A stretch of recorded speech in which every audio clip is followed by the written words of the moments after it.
As a renowned speaker, author, and television personality, Mr. Brown has risen to international prominence by delivering powerful messages championing greatness over mediocrity. There are not a lot of mediocre people here, but he's born a twin in a low-income Liberty City in Miami, Florida. His brother Wes were adopted when they were 6 weeks old, Miss Mamie Brown. Ms. Brown was a single woman who had very little education or financial means, but a very big heart. As a child, Mr. Brown was mislabeled by confused teachers, clearly. There are a few people here who know what I'm talking about. Teachers, yeah, you know what I'm talking about. He went on to clearly overcome that stigma. He rose from a hip-hop talking morning DJ to broadcast manager, from community activist to community leader, from political commentator to three-term legislator, from a banquet and nightclub MC to premier keynote speaker. He's spoken all over the world to all types of organizations, and he's here tonight in Soweto, in South Africa, one of the most blessed places in the world. Please come and bless this stage, Mr. Les Brown.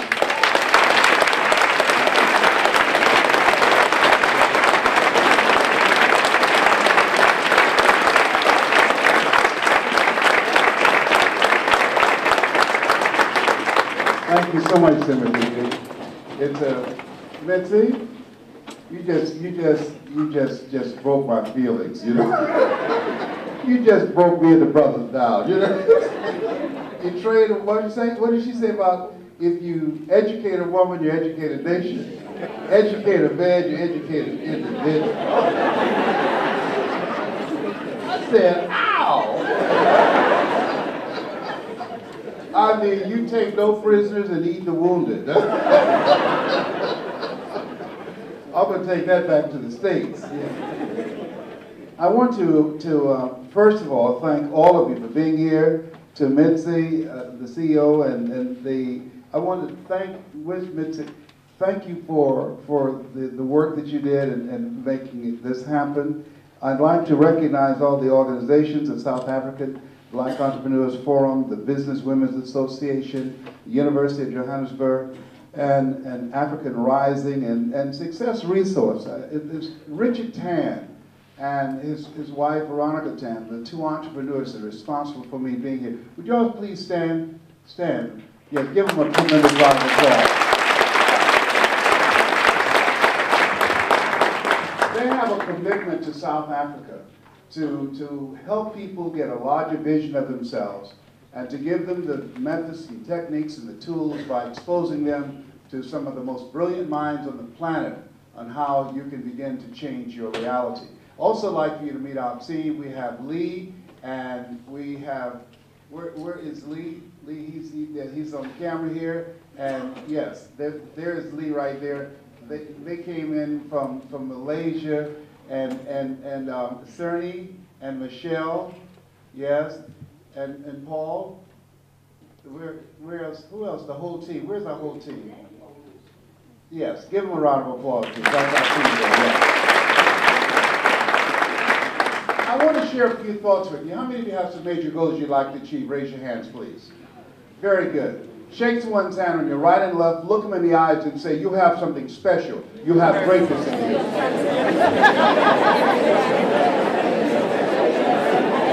don't know if anyone on my left. You can go to the right. Very good.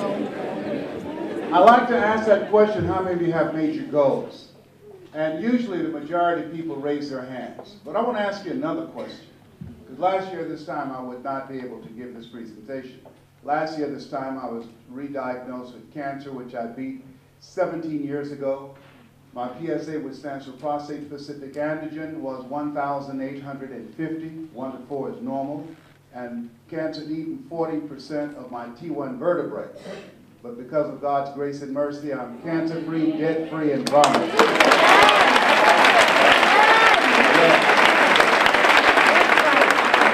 And trust me, it's better to be seen than to be viewed. Can you feel a brother up in here, up in here?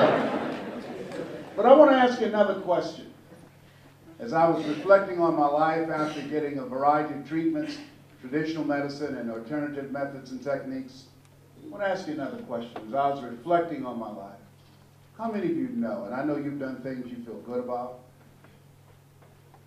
things that you're proud of, but how many of you know if you had your life to live over again, you could have done more than what you've done thus far? Raise your hands, please. Now, that proves the point that what we do and what we accomplish in life is only a tip of the iceberg of what's possible for us. Everybody say with me with conviction, live full. Live full. Die empty.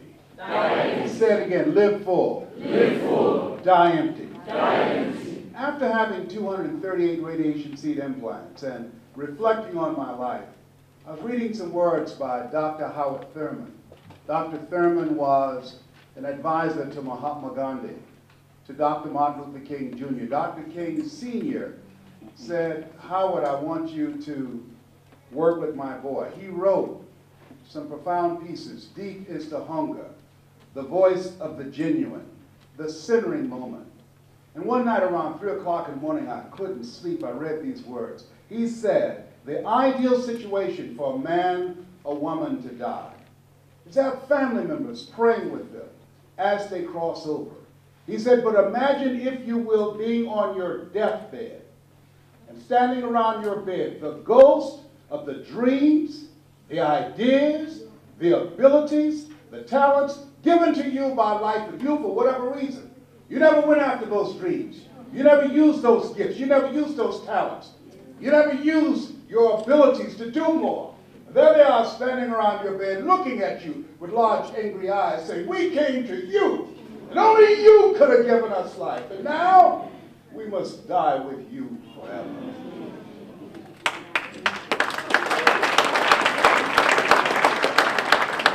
And the question is, if you died today, what dreams, what ideas, what innovation, what leadership, what gifts will die with you? Great speaker from the States, from the Bahamas, Miles Monroe, he said, the wealthiest place on the planet, it's not in the Far East where there's oil in the ground. It's not in South Africa where there are diamond mines. He said the wealthiest place on the planet is the cemetery. Because there you find potential never realized. There you find dreams never pursued. There you find gifts, abilities, talents never used. Maybe that's why Henry David Thoreau said, oh God, to reach the point of death, only to realize that you've never lived. Only to realize that you've never scraped the surface of your potential. Maybe that's why one woman asked in a moment of anguish, what if you live your whole life only to discover that it was wrong?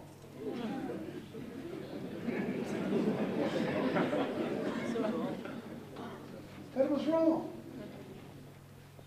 You have something special.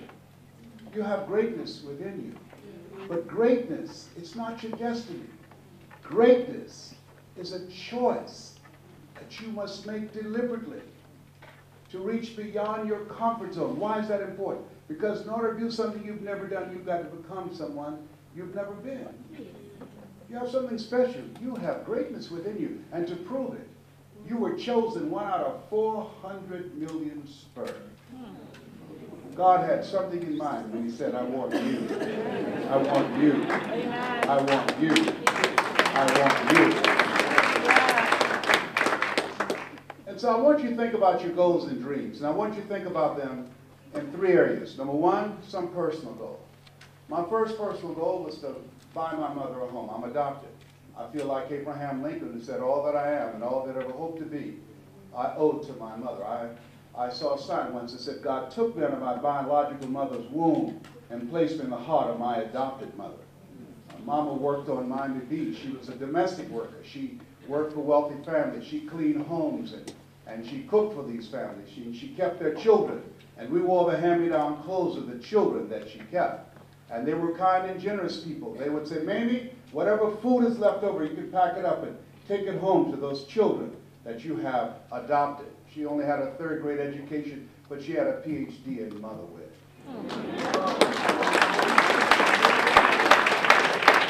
And my mother, not only was she a great cook, but she could bake too. My mama could fix a sweet potato pie so good you couldn't eat it with your shoes off. You had to take your shoes off so you could wiggle your toes. And when we were walking around these big, beautiful mansions on Miami Beach, I used to say, Mama! She said, what is it, boy? When I become a man, I'm going to buy you a big, beautiful home, just like this. How many of you have somebody special you'd like to do something for? Raise your hands, please. Very good. I want you to think about it. I'm going to share with you some strategies on how you can do that. Now, I want you to think about your financial goals. You know, people say, money won't make you happy, but everybody want to find out for themselves.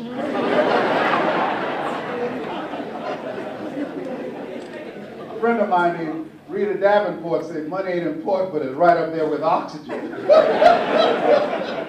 And let me tell you something, fellas. Even if you're as homely as I am, you got some money, women will find something cute on you. Oh, he's got earlobes like Denzel Washington. I used to be so broke I'd walk past the bank and trip the alarm. Creditors would call the house, my children would answer the phone and say, my daddy say he ain't home.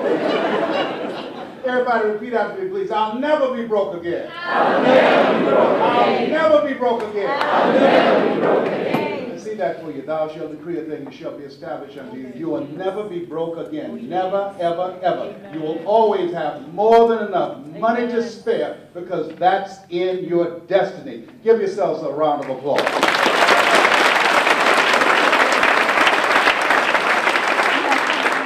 The next thing is we celebrate the 95th birthday of Nelson Mandela. I want you to think about what will your social contribution be. Horace Mann said that we should be ashamed to die until we've made some major contribution to humankind. As we think about the life of this man who gave up 26 years of his life in prison and a tremendous sacrifice to his family. As we think about this life of service, we must know that the greatest celebration is not in terms of the things that we do to recognize his contribution. The greatest celebration is to see him as an example as opposed to an exception. And let's give his grandson a round of applause for marching his own footsteps. And so I want you to think about what will your contribution be. There's a Nelson Mandela in you. What will be different here because of you, because of your commitment, because of how you're going to invest your time, because of how you're going to develop yourself, because of your focus, because of your discipline, because of your commitment? What's going to be different? How are you going to carve out a place so that when you go, that people will know that you've left a legacy? One of the things that's happening in the States, a lot of people, I don't know if it's here yet, just popularized tattoos. Anybody can sit around and sit down and have somebody mark on their bodies, but trust me on this. The people that's going to make a difference on the planet are people that's making a tattoo on the planet with their service. So I want you to think about what's going to be different. What will you do differently? One of the goals I have, I train entrepreneurs how to present themselves, presentation power, how to sell themselves, how to sell their ideas, their products, their services, and their business. It's a master key. Write this down. I'll give you some things to write down that's going to be the master key to your changing your life. The master key to that is learning how to present yourself. I don't have any college training. I speak for major corporations around the world. I just spoke for Procter & Gamble about 2 weeks ago and earned more in 1 hour than 90% of the American public earn working for a whole year. So I don't tell you that to impress you, but to impress upon you. You have something special. You have greatness within you. So one of the goals I have is teaching people how to present themselves, how to sell your products. I didn't have any money when I started out. I used to sleep in my office in the Penobscot building in downtown Detroit, Michigan, hiding in the closet when the janitorial staff came to clean the office, bathing in the sink down the hall. I didn't have the money. I've never known both my parents. They stood up and said, "Hello, son." I would not know either one. But I have this teacher. He's in his 90s now, and I'll talk with him next week. I'll never forget, I walked through this classroom, and he said, young man, go to the board and work this problem out for me. I said, sir, I'm not one of your students. He said, look at me. I said, yes, sir. Go to the board and work the problem out anyhow. I said, I can't do that, sir. And the other students started laughing, saying, he's Leslie. He's got a twin brother, Wesley. His brother's smart. He's DT. He said, what's DT? He's the dumb twin. The students erupted in laughter just like many of you just did. And I said, I am, sir. And he came from behind his desk and he looked at me. He said, don't ever say that again. Someone's opinion of you does not have to become your reality. Amen. And that was a turning point in my life. On one hand, I was humiliated, but on the other hand, I was liberated. Because he looked at me with the eyes of Goethe, who said, look at a man the way that he is, he only becomes worse. But look at him as if he were what he could be, then he becomes what he should be. And so what I want to work with you on right now is I want you to write this down, an achievement mindset. An achievement mindset. What will it take for you to begin to make a mark, to leave a legacy, for you to create a new chapter for South Africa? Dr. Carter G. Woodson said, if you can determine what a man shall think, you never have to concern yourself with what he will do. He said, if you can make a man feel inferior, you never have to compel him to seek an inferior status, for he will seek it himself. And if you can make a man feel justly an outcast, you never have to order him to go to the back door. He'll go without being told. And if there's no door, his very nature will demand one. And so one of the most important things that I'm doing with my life now is teaching people how to speak to individuals, to speak to groups, large groups, small groups, and be able to transform them. As I'm speaking to you right now, I'm overriding the programming in your mind. As I speak to you right now, I'm creating a new blueprint in your mind set right now. I'm navigating an experience. You have an energy signature, and I'm speaking to the higher part of you. And so one of the most important things as entrepreneurs, being able to know how to communicate effectively and strategically. Notice I said strategic. Being able to be a strategic, experiential, powerful presenter makes all the difference in the world. It gives you the competitive advantage. That's what has allowed me to dominate this industry for the last 40 years. And I don't have any college education. I never worked for a major corporation.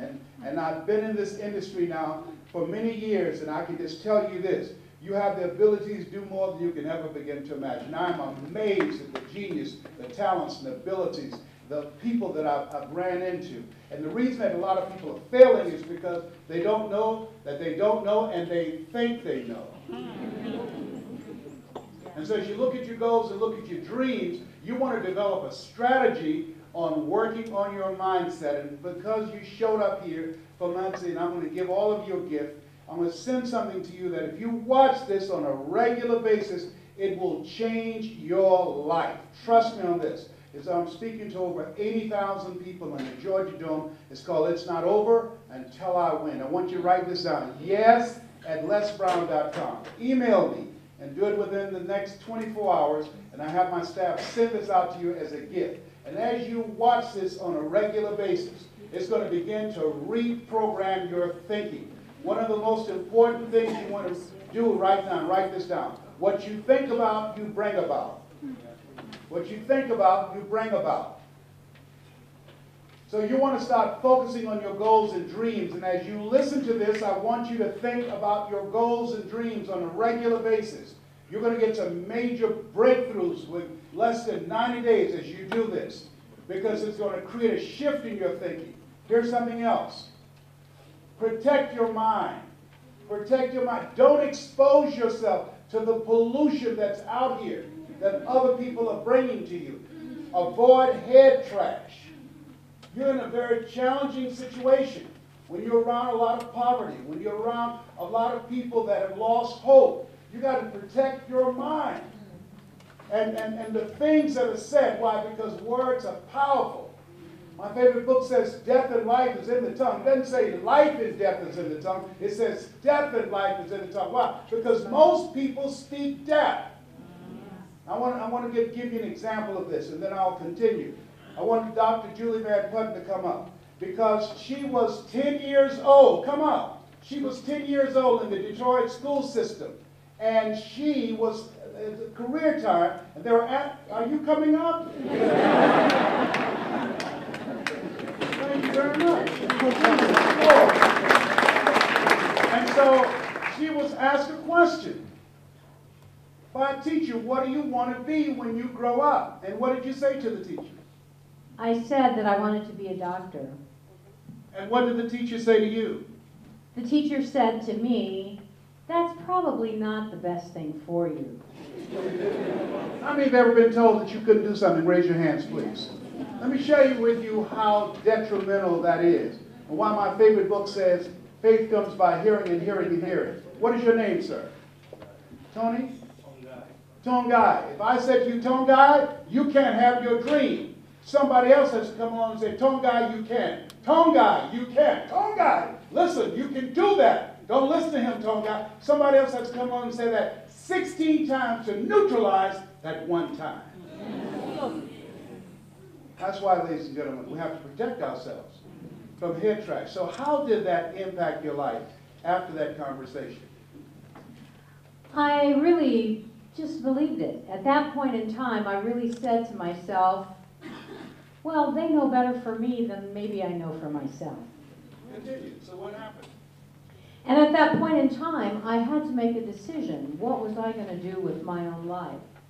And I made the decision that I would become an educator. They said, why don't you become an educator like your mother?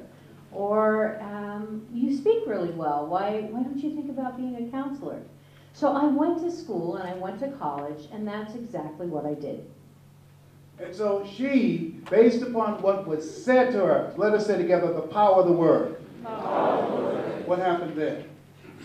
At that point in time, I went to college, and that's what I did. I became a health educator, and I got a master's in health education, and I went and I got a master's in counseling, and I just started having my life. I went along my life, but deep down inside, I knew that I wanted to be a physician.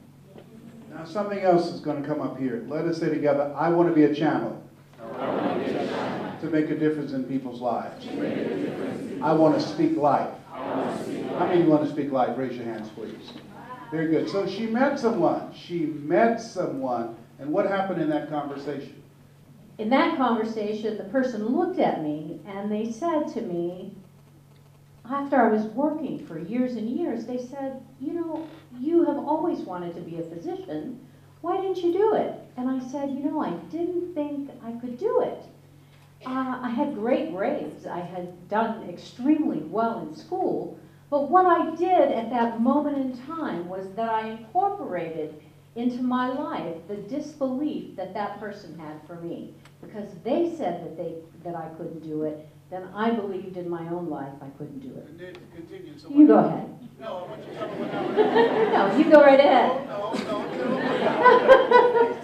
And so he spoke to me in a moment, and he said, you can do anything that you want to do. And in a moment, it was like a spell was broken. And that spell, after that, I went back to school, I started looking and looking at courses and deciding at that point in time that that was something that I wanted to go after, and that was something that I wanted to do. And at 27, at that point in time, by this time I really said, why should I do this? I'm too old now. And he said, no, you will be that old anyway, so you might as well go ahead and go after what you want. Yes. And so it took me about 2 to 3 years to go back, but I went and I did my coursework, and because I had done extremely well in school up to that point in time, what happened was when I went to apply, I actually ended up getting a scholarship at a number of different schools, a full scholarship for an MD PhD program. And actually, I was able to start medical school when I was 42. So one of the things that I say to women, you're never too old. You know, one of the things that happens to us in our lives is that we give up our power. We give up our power to people who say we can't. We give up our power to individuals who say that, you know, this isn't for you. You have to do what you need to do for your family. We give up our power because we always think it's somebody else's turn. But one of the things that I say to women is take back your power. Be really clear that before you can do for anybody, you really have gifts, you have talents, you have abilities, you have skills, you have things that you can do in your own life. And you've been given a charge. You've been given the nurturing role, first to yourself. And many times in our quest to help other people, we give up the power that we have in our own life. In my life, I made the decision that, no, it wasn't my time yet. No, somebody else had to go first. No, I couldn't do something because I let somebody else's opinion of me become my reality. And the truth is, if you say you can't, you can't. If you say you won't, you won't. But you always have the ability to do much, much more than you can. And it's never, never too late to start. So I say take back your power. In my case, it wasn't too late. I went into medical school actually when I was 32 years old. And I finished after I was 40. And it was a wonderful experience because I never saw in my life that I could be a physician, that I could be a scientist. I ended up earning an MD in family medicine, fellowed and boarded in that, a PhD in epidemiology and outcomes research. And had I listened, had I kept listening to the lie that someone had placed on my life for 14 years, I would have never gone after my dream. So you can. It's not too late. For you, the dream may be to have your business, to own your own bank account, to see a child go to a certain school, to be able to save, to get something that's very important, maybe something that will give you another opportunity. And what I say to you is, stand where you are now. Learn that it's not too late to learn.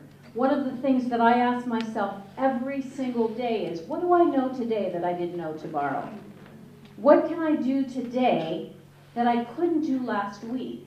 Because the shortest path to a new life is this, to reprogramming your mind, to see where you spend your free time, to see who are the people around you who are saying you can or you can't.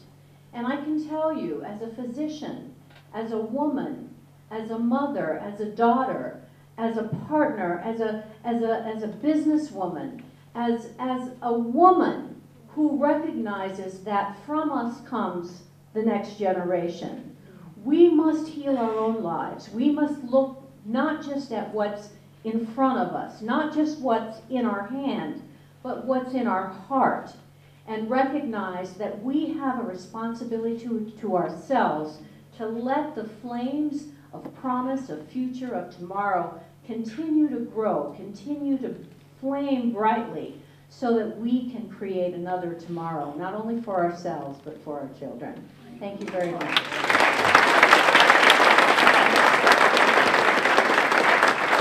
Now, she didn't want to speak. She said they came to see you. Did y'all get some value out of that? Yeah. Give her another round of applause, all right? So she has a PhD in preventative medicine from The Ohio State University, and is a medical doctor, and headed up, how many patients when you were a medical director under your auspice? So over 100,000 patients. Now, but she didn't do that for 14 years because she believed a lie. What lie are you living? Let us say together, I have greatness within me. I break the spell of every lie that's been spoken on my life. Put your hand over your heart right now. I can have my dream. I deserve my dream. I'm willing to do what it takes.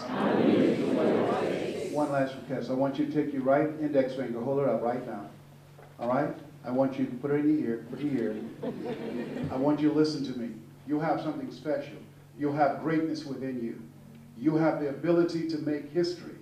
There's a billionaire in you. There's a billionaire in you. You have the ability to do more than you can ever begin to imagine. Today is the first day of the rest of your life. Live your life from a place of power and possibility. But because of you, the world will never be the same again. Because of you and your commitment with your life, this world is a better place. Take your hand out. And the reason I had you to do that, I didn't want you to go in one ear and out the other.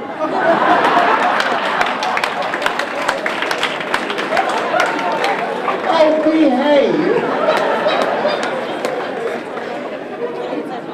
I got you that time, but let the record show. All right. Now, so as you look at your dreams, look at where you want to go with your life, and as you look at your personal goals, your financial goals, and I want you to think about your financial freedom number, that once you earn that, it will alleviate a lot of stress in your life. Once you earn that, you'll be able to do things for your family and the people you care about and the causes you believe in. Once you earn that, it'll put your life in a different place.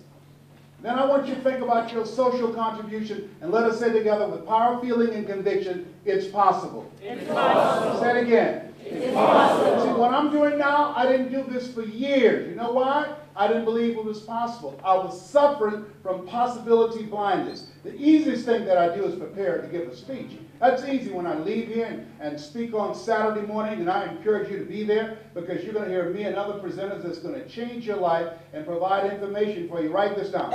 Knowledge is the new currency. Yes, that's why what's happening with the National Achievers Congress is providing knowledge for you to begin to unlock a different life for yourself. This is the era of what the late Peter Drucker calls the era of the 3 C's. Accelerated change, overwhelming complexity, and tremendous competition. People are failing because they don't know that they don't know, and they think they know. The game has changed. How many of you know things have changed? Raise your hands, please. And so when you come to these events, you're going to be exposed to information that will allow you to have the competitive edge. How many of you want the competitive edge? Raise your hands, please. And this is what it gives you. And that's what I did. I invested in myself. You don't get in life what you want, you get in life what you are. And as a result of that, transforming my mindset, I began to believe that it was possible. And the thing is, and why I had Dr. Julie come up, the goal is to train 100,000 voices of hope outside of politics and outside of religion, both of which I believe polarize and divide people unwittingly. And the reason that I want to do that is that as you can begin to speak, you can give people hope. When there's hope in the future, it gives you power in the present. That's number one. Number two, encourage people to increase their knowledge and their skill set. There's not a shortage of opportunity. There's a shortage of capacity to take advantage of the opportunities that are available or to create opportunities. And the third thing, and this is very important what you're doing right now, create, and write this down, collaborative, achievement-driven, supportive relationships. I would not be here were it not for Richard and Veronica Tan. That's the collaborative, achievement-driven, supportive relationship. They know this is in my heart. They know I wanted to be here. And so therefore they made it possible with their relationship with you, made it possible for me to be here. Has it been of some benefit to you so far? Can you see the value of that? All right, very good. So give them another round of applause. Very good. And next, thank you for being accepted. The other thing is, as you look at your goals and dreams, I didn't do it because I looked at the people who were on stage who didn't look like me. I don't have a college education. I never worked for a major corporation. I would go see Tony Robbins and Zig Ziglar and Dr. Robert Schuller, and my heart would be excited because I love to help people. How many of you love to help people? Raise your hands, please. My heart would say, I can do that. And then as I went to the parking lot, my mind asked, how? I mean, you thought about something you wanted to do, and you asked yourself, how? And then you talk yourself out of it. Raise your hands, please. Yeah, that's why my favorite book says, lean not unto thine own understanding. In all thy ways acknowledge him, and he shall direct thy path. How is none of your business. You have to figure it out.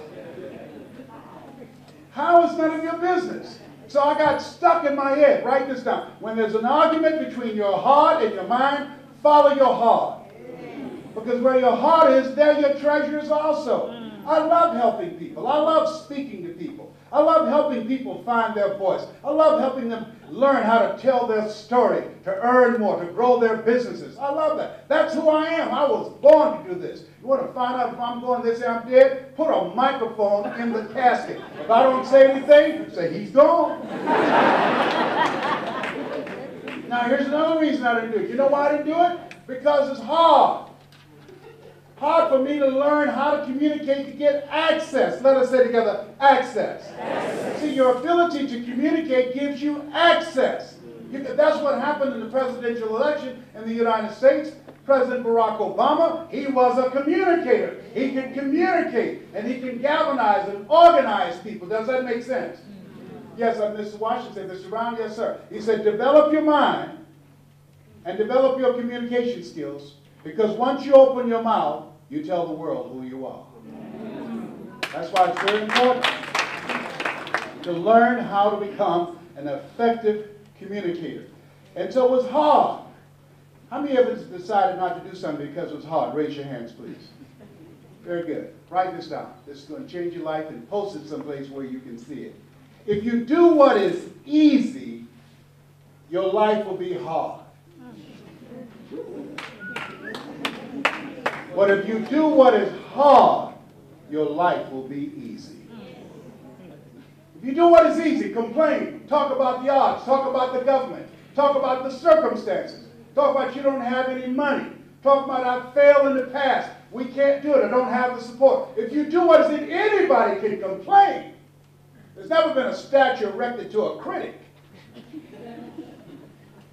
If you do what is easy, your life will be hard. But if you do what is hard, your life will be easy.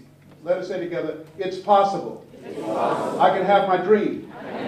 It's necessary. It's necessary. See, you don't want to be casual about your dream. If you're casual about your dream, you'll end up a casualty. You've got to decide that it's necessary. Here's something else. Upgrade your relationships. Upgrade your relationships. Write this down. OQP. Say OQP. Only quality people. You want to change your life? You got to look at the people in your life and ask the question, what is this relationship doing to me? Am I growing mentally, emotionally, and spiritually? There's some people, if you never saw them again, it'll be too soon. Well, can I change them? No. It's a full-time job changing yourself. There's some people that's so negative they can walk into a dark room and begin to develop. Oh, behave. Whatever.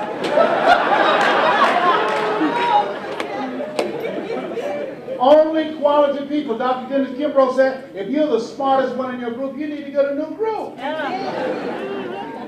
Mr. Washington, Mr. Brown, what do you want to do with your life? Be clear about your goals. What is it you want to do with your life? I said, sir, I want to be a disc jockey. I want to take care of my mother. He said, you want to be a disc jockey? I said, yes, sir, I want to be on the radio. He says, good. He said, develop your mind, develop your communication skills, and upgrade your relationships. I said, yes, sir. He said, I want you to start working on your format. I said, wait a minute, sir. I want to be a disc jockey. I don't have a job yet. And then he quoted Whitney Young. He said, it's better to be prepared for an opportunity and not have one than to have an opportunity and not be prepared. So let us say together, I expect to live my dream. And so what he told me to do, he told me to practice. He told me to visualize and see myself on the air. He gave me some books to read, 10 to 15 pages of something positive every day. I encourage you to do that. Why? Because they did a study of some 3,000 top achievers, Brother Mandela. And here's what they discovered, that 85% of them reached their goals because of their attitude, 15% because of their aptitude. Your mindset, an achiever's mindset, is very important. And so as you look at your goals and dreams, let us say together, I can do this. I can do this. And so what happened was that I began to work on myself, listening to motivational messages on a regular basis. And I came to it. I said, sir, I've done the things that you told me. I visualize myself every day on the air. I practice. I said, I'm ready. So I said, okay, Mr. Brown. So I said, you can go on out into the marketplace. I went to apply for a job on Miami Beach. Milton Butterball Smith was the program director at WMBM radio station. Hello, Mrs. Butterball. How are you, sir? My name is Les Brown, sir. I like to be a disc jockey. Young man, you having journalism in your background?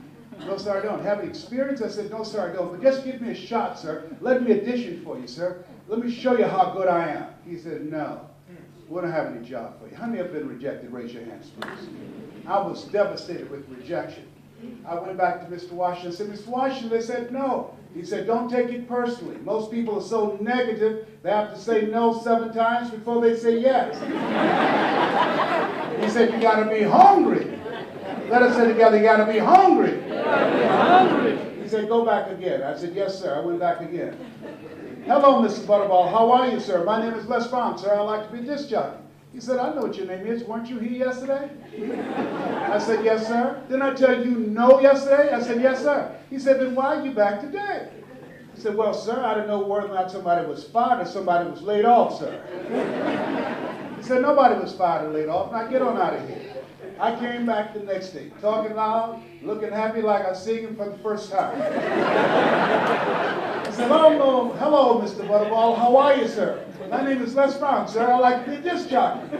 He said, I know what your name is. Weren't you here the last 2 days? I said, yes, sir. Didn't I tell you no the last 2 days? I said, yes, sir. He said, then why are you back today? I said, well, sir, I didn't know whether or not someone got sick or someone died, sir. He said, no one got sick or died. No one was laid off or fired. Don't you come back here again. I came back the next day. Talking loud, looking happy like I was seeing you for the first time. I said, hello, Mr. Butterball, how are you? He looked at me with rage. He said, go get me some coffee. I said, yes, sir.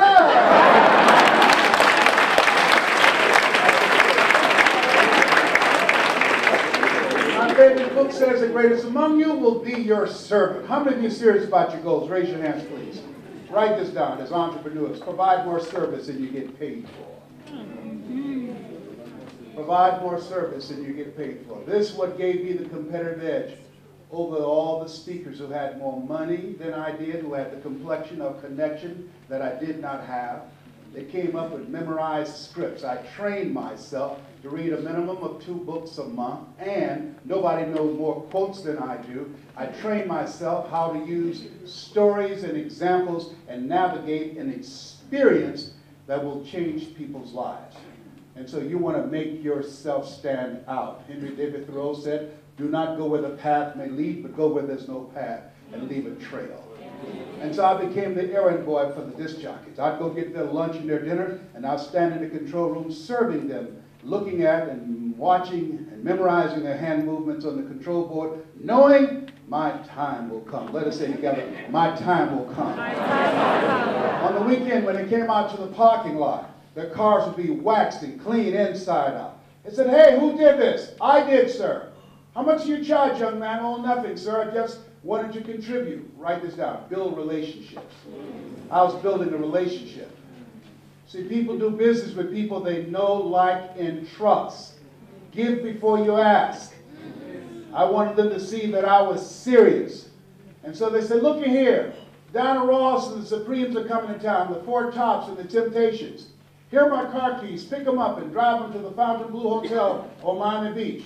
Be my pleasure to serve you, sir. I was driving these entertainers in the disc jockeys' big long Cadillacs. Didn't have any driver's license, but I'll drive like I am. Then one day, it was a Saturday afternoon, a disc jockey by the name of Rockin' Roger was drinking while he was on the air. He began to slur his words. He was stumbling over his words. He was about to fall off the chair.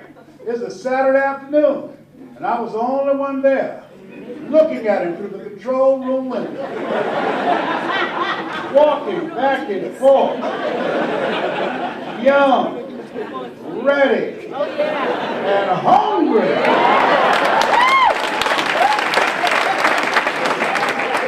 I was saying, drink, Rock, drink.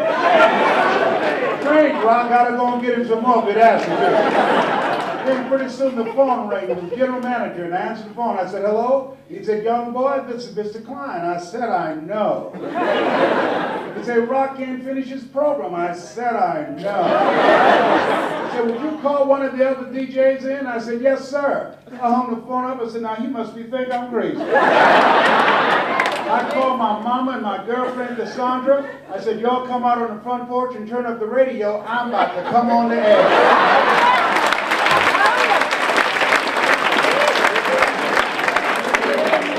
I waited for about 20 minutes and I called him back. I said, Mr. Klein, I can't find nobody.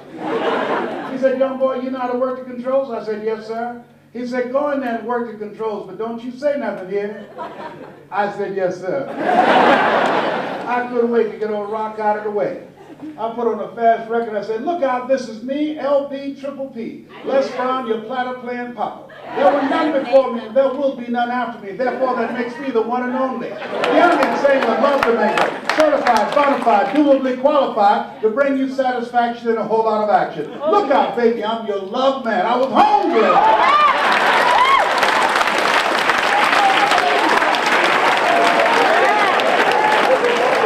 Shake one's hand on your right and left and say, you got to be hungry. Do that right now.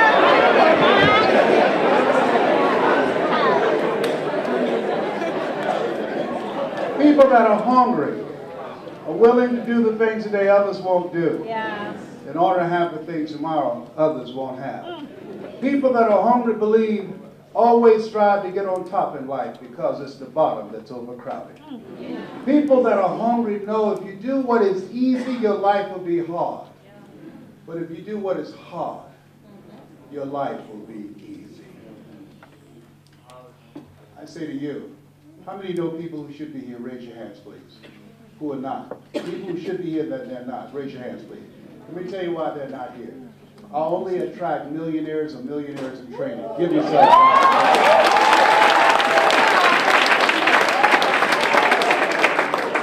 I don't know what you want to do, but here's what I know. You have something special. You have greatness within you. I want to thank Richard and Veronica Tan and Metsy for making this possible. I want to thank you, ma'am, for being so kind and generous and allowing us to use the facility. And I want to leave this with you. Label, I want to say thank you, brother. I'm looking forward to working with you. This is something my mother used to love to hear me say. I don't know what your goals are. I encourage you, implore you to spread the word about the great work that the National Achievers Congress is doing on this coming Saturday and Sunday. It's life transformative, and I encourage you to be there. And you know, success is not convenient. You have to make room for it. You have to accommodate it. It's at the, what's the convention center? What is it? The Stanton Convention Center, yes. So it's going to change your life. I want to leave this with you. My mother was a 22-year breast cancer conqueror. Leslie, yes, ma'am. Say a thing for me, boy, that makes me feel good. Yes, ma'am, I will. I dedicate this to you and to your dream and the greatness that you have within you that brought you here this evening. It says simply this: if you want a thing bad enough to go out and fight for it, to work day and night for it, to give up your time, your peace, and your sleep for it, if all that you dream and scheme is about it, and life seems useless and worthless without it, and if you gladly sweat for it and fret for it and plan for it, and lose all your terror of the opposition for it, and if you simply go after that thing that you want with all of your capacity, strength and sagacity, faith, hope, and confidence, and stern pertinacity, if neither cold poverty, famish, or gulf, sickness or pain of body and brain can keep you away from the thing that you want, if dogged and grim you besiege and beset it, with the help of God, you'll get it. This has been Mrs. Mamie Brown's baby boy, and I want to say to you, God bless you, God bless your dream, and God bless South Africa. Thank you.